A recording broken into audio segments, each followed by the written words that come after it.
muchas gracias a todos, muchas gracias Tecnofita, GS1, Red Alimentaria, por la invitación.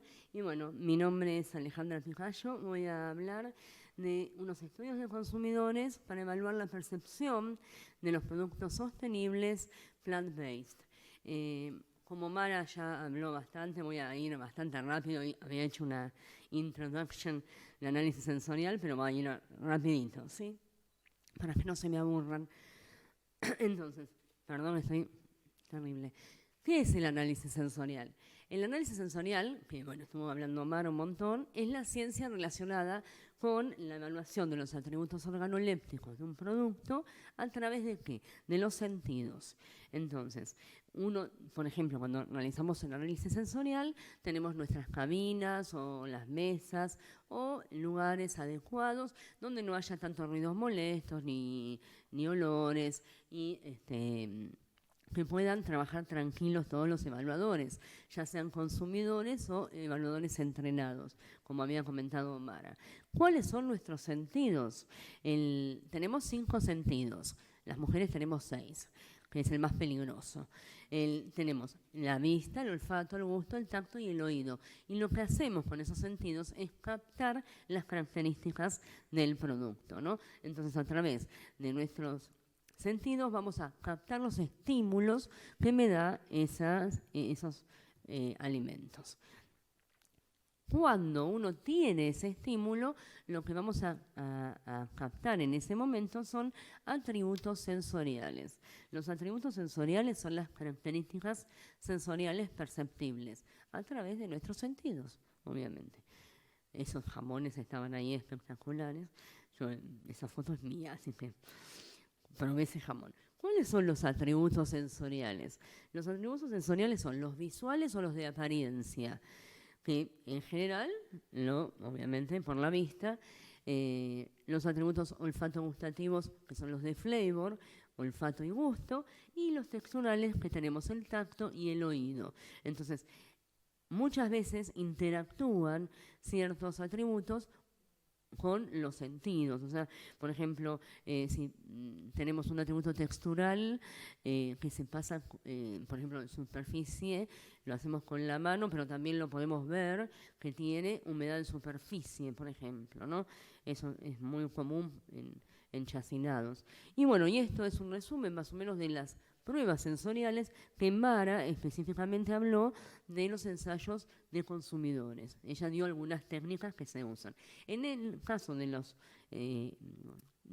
ejemplos que voy a pasar, se usó preferencia, aceptabilidad y alguna que otra escala. No había las técnicas CATA ni TDS en esos ejemplos, pero ya va a haber. Así que ahora nos adentramos, sabiendo que, por ejemplo, para estudios de consumidores, lo que vamos a evaluar puede ser aceptabilidad y preferencia, como dijo Mara anteriormente, y en el caso de estos 3 estudios, que uno corresponde a Alemania, otro corresponde a Francia y otro corresponde a Argentina, tenemos la posibilidad de interactuar con el consumidor.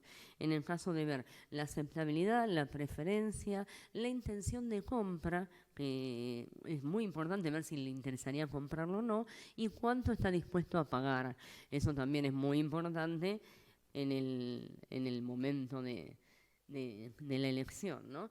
Entonces, este trabajo, que acá tienen la cita del trabajo, está publicado en el Food Quality and Preference, y es un trabajo francés, y es preferencia de los consumidores a nuevos productos donde se reemplaza proteína animal, en este caso era productos alimenticios fermentados. Es un queso estilo Camembert y se reemplaza proteína animal por proteína vegetal. Entonces, el objetivo del ensayo era ver las reacciones de parte de la población francesa a estas diferentes alternativas de queso. Obviamente, hablando de que tiene un reemplazo. No empecemos, no es queso, sí es queso. Bueno, por favor. Es lo que decían los investigadores. Entonces, son nuevos productos fermentados que se mezclan proteínas animales y vegetales.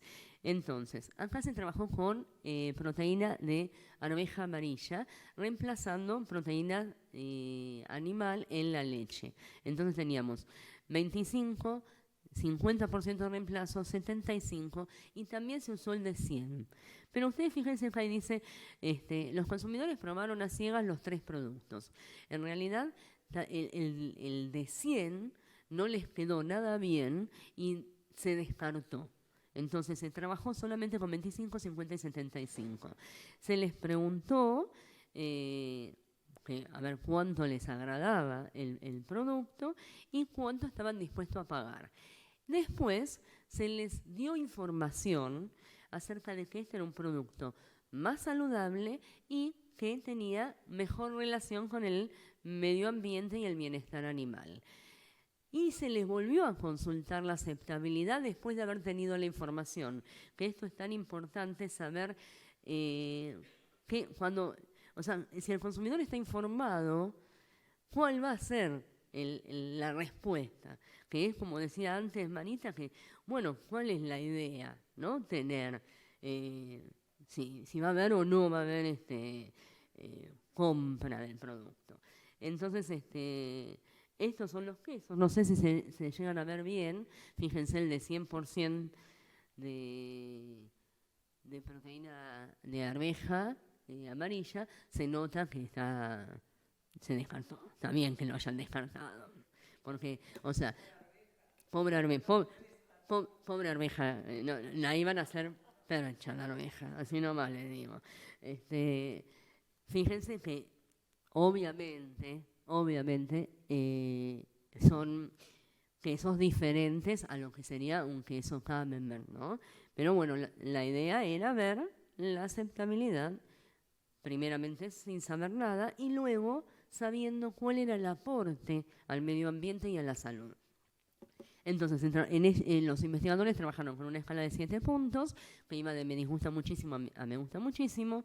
También un valor hedónico le dieron y respondieron preguntas acerca del amargor, de la intensidad del sabor, la salinidad, la adherencia, la dureza, la grasa, o sea, cómo ellos si estaban totalmente de acuerdo de que cómo estaba el producto, por ejemplo, en el amargor, en la salinidad, cómo estaba en cuanto a la grasa. Entonces, se obtuvieron resultados muy interesantes. Y aquí al costado también se les preguntó cuánto pagarían por cada queso.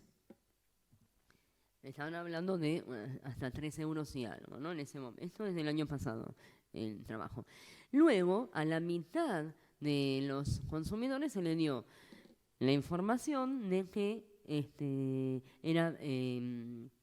estos tipos de quesos eran productos que tenían beneficios para la salud. Y los otros recibieron también la información de que tenían beneficios ambientales. Entonces, después de eso se les volvió a preguntar, como les comenté antes, el grado de aceptabilidad y si estarían dispuestos a comprar y cuánto pagarían.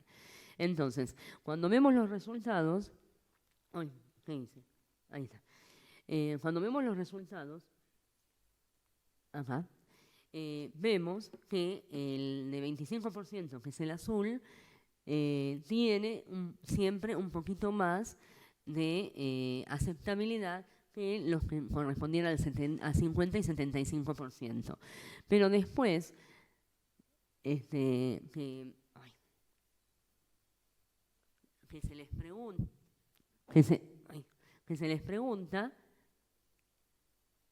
esa aceptabilidad después se ve incrementada.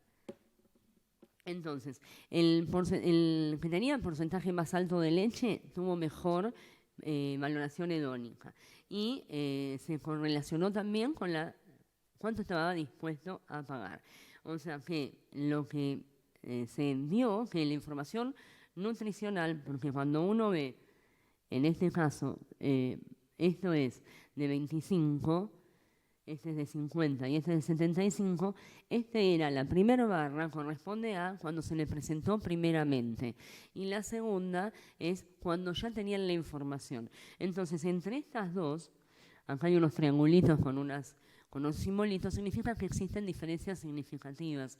O sea, que hubo una respuesta muy alentadora, siendo mucho mayor el porcentaje, se ve en la de 50%. Entonces, quiere decir que esta información influyó en las preferencias hedónicas, lo cual es importante.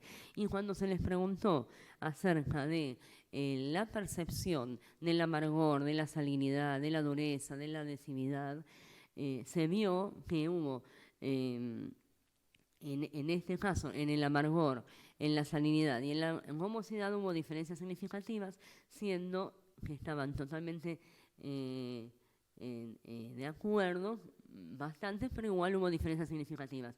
En el caso de la dureza, fíjense que consideraron los consumidores que la dureza no era la adecuada, no estaban de acuerdo con la dureza del producto en las 3 composiciones. O sea, una de las fallas de este producto, si yo lo tengo que leer como elaborador, sería la dureza, ¿no? Y en cuanto a esto también tenemos la percepción del flavor, también hubo diferencias significativas, y en la salinidad, la proteína. El tema de la grasa pasó lo mismo que con el tema de la dureza. Es como que no estaban de acuerdo con esa grasa que tenía en el producto. Entonces,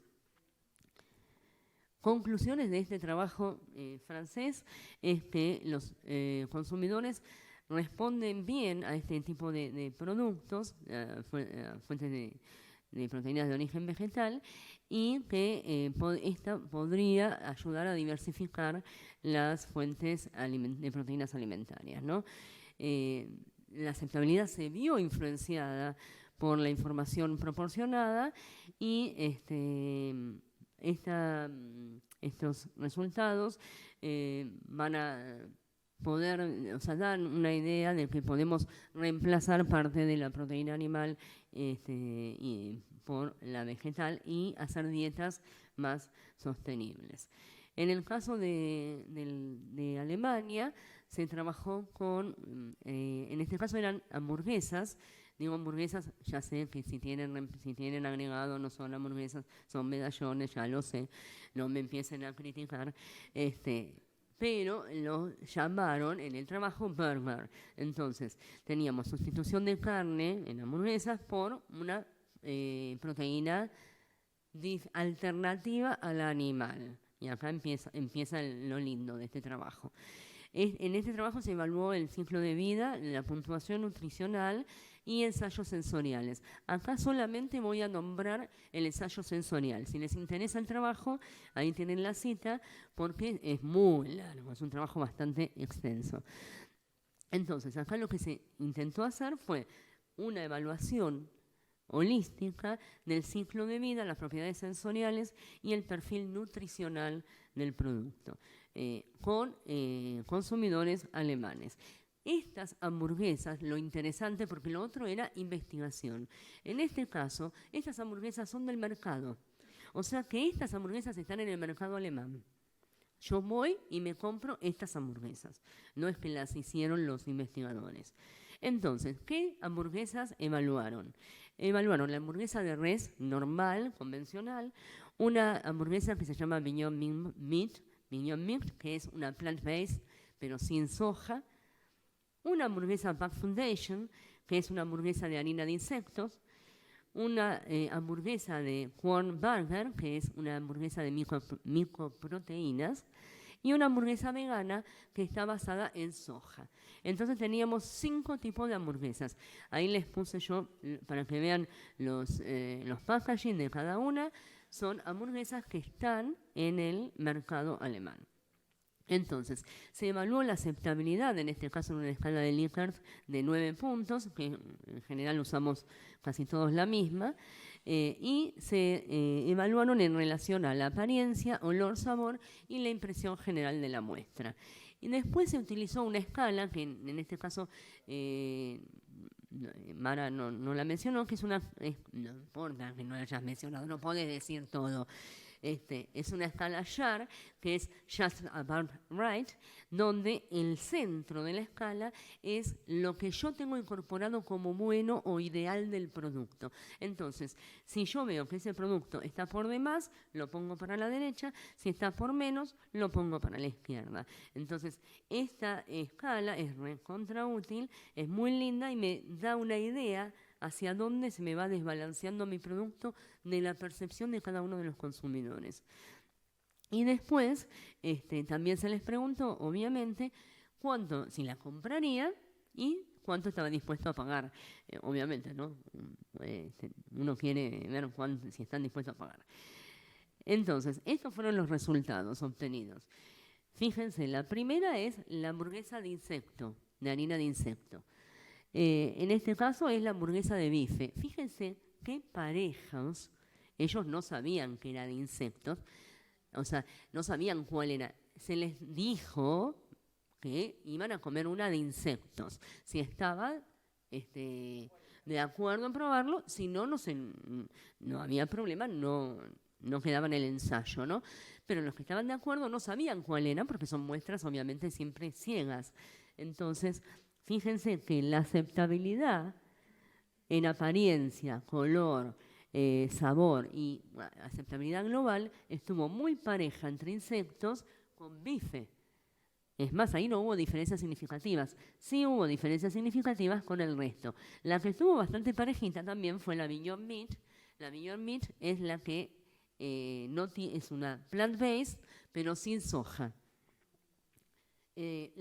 La peor puntuada, si hay acá algún productor de soja me va a matar, fue la hamburguesa de soja. ¿Sí?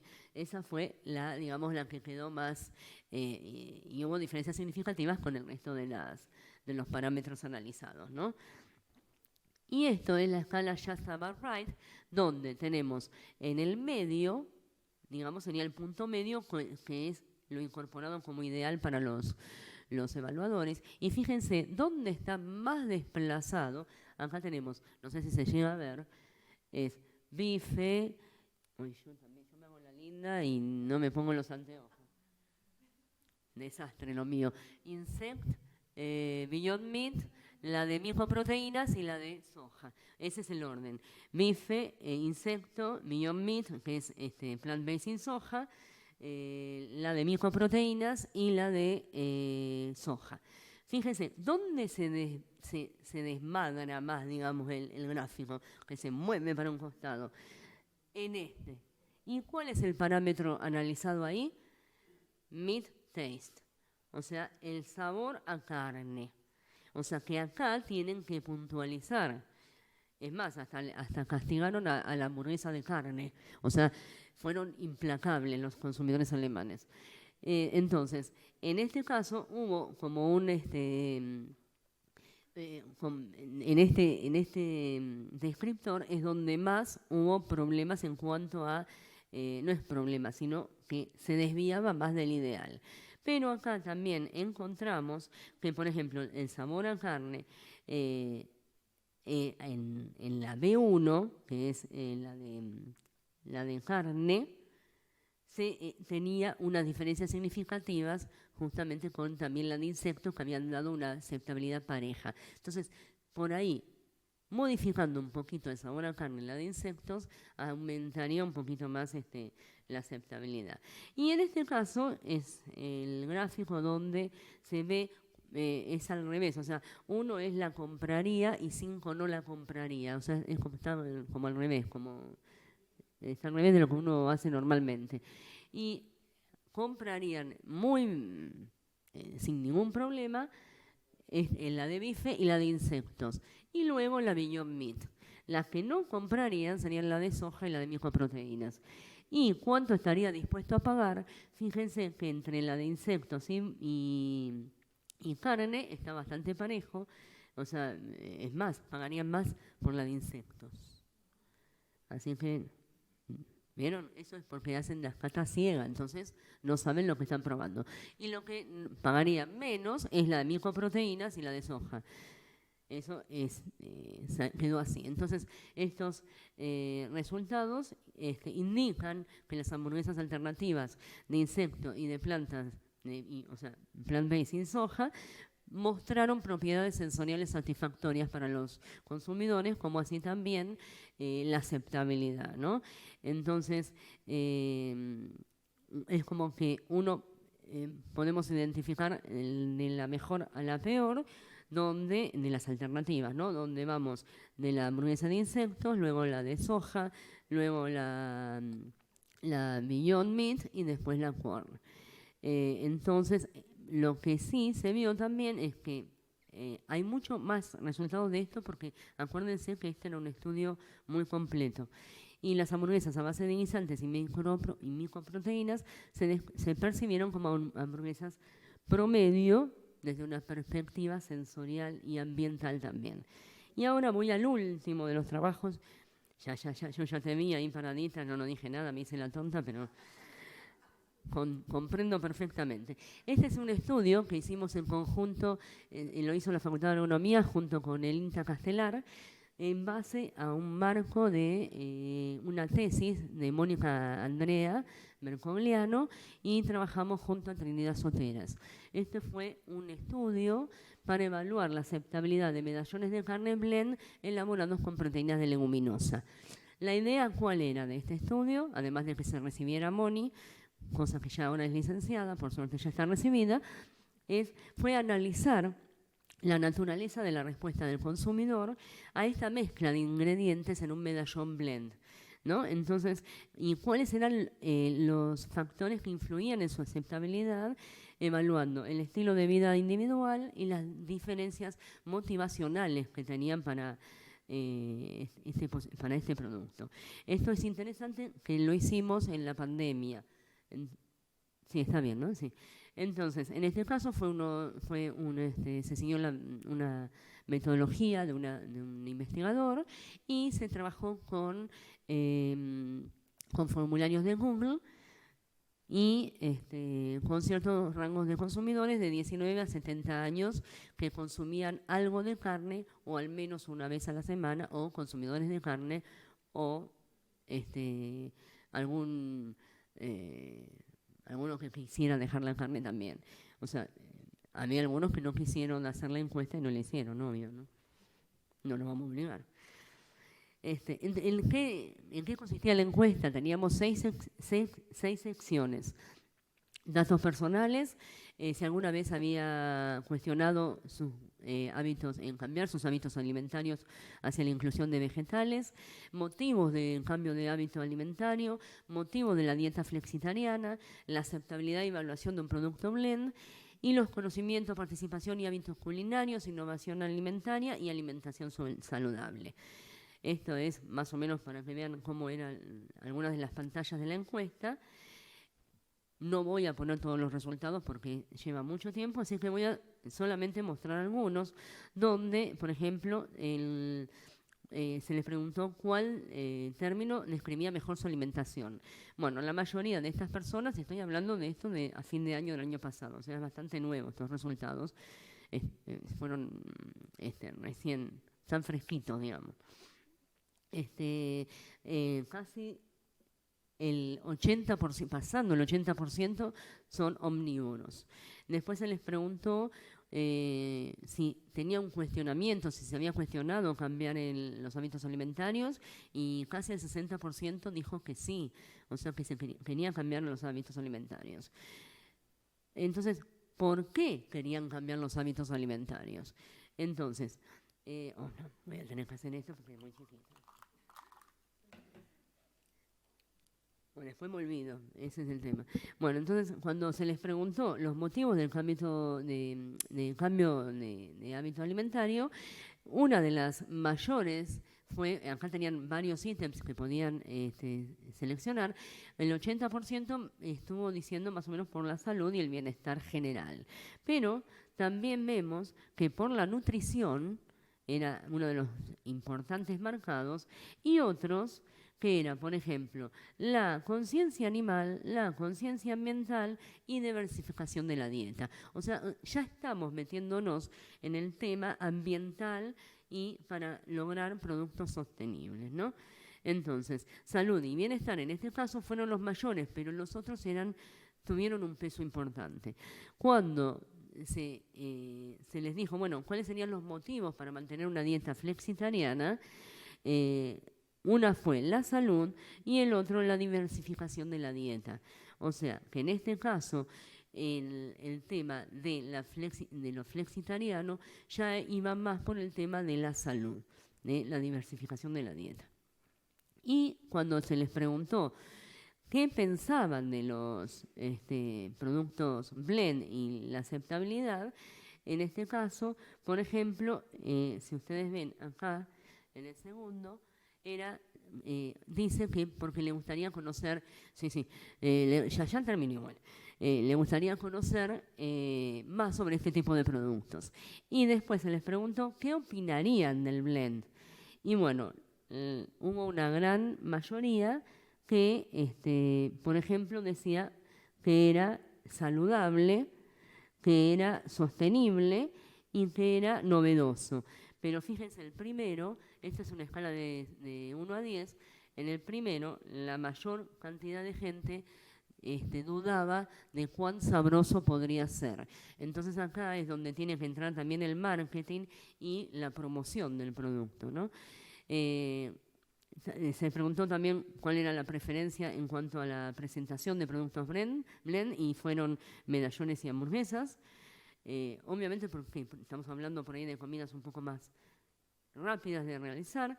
¿Y cuál sería la aceptabilidad? Y fíjense que estamos hablando de un 60% que es muy favorable y favorable, y un 32% neutral, pero nosotros sabemos que en el 32% neutral la mitad va para arriba y la mitad va para abajo. No puede ir por ahí. Si está como ahí, está ahí. Pero podemos hablar que más del 60% tuvo una disposición favorable en cuanto a la aceptabilidad del blend.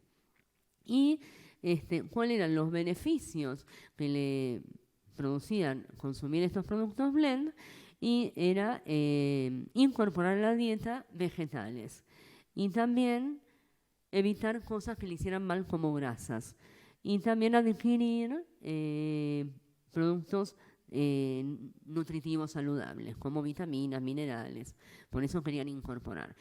También se realizó una segmentación de los consumidores, eso con técnicas estadísticas, no importa, y vimos dentro de nuestros consumidores, dos grandes clases. Una donde estaba totalmente dispuesto o muy dispuesto a comprar, y otra estaba ahí. Pero fíjense que el ahí era un 5, un 4,5, o sea que también tenía una disposición a comprar. Entonces, en el gráfico del costado vemos que entre el verde y el naranja, de las dos clases de consumidores, es muchísimo el porcentaje de estos consumidores argentinos que estarían dispuestos a poder probar estos productos. Entonces, como consideración final, decimos que hay una tendencia para saber más acerca de esos productos. La gente no está informada, así que ahí entramos nosotros también, tratando de concientizar y de transmitir.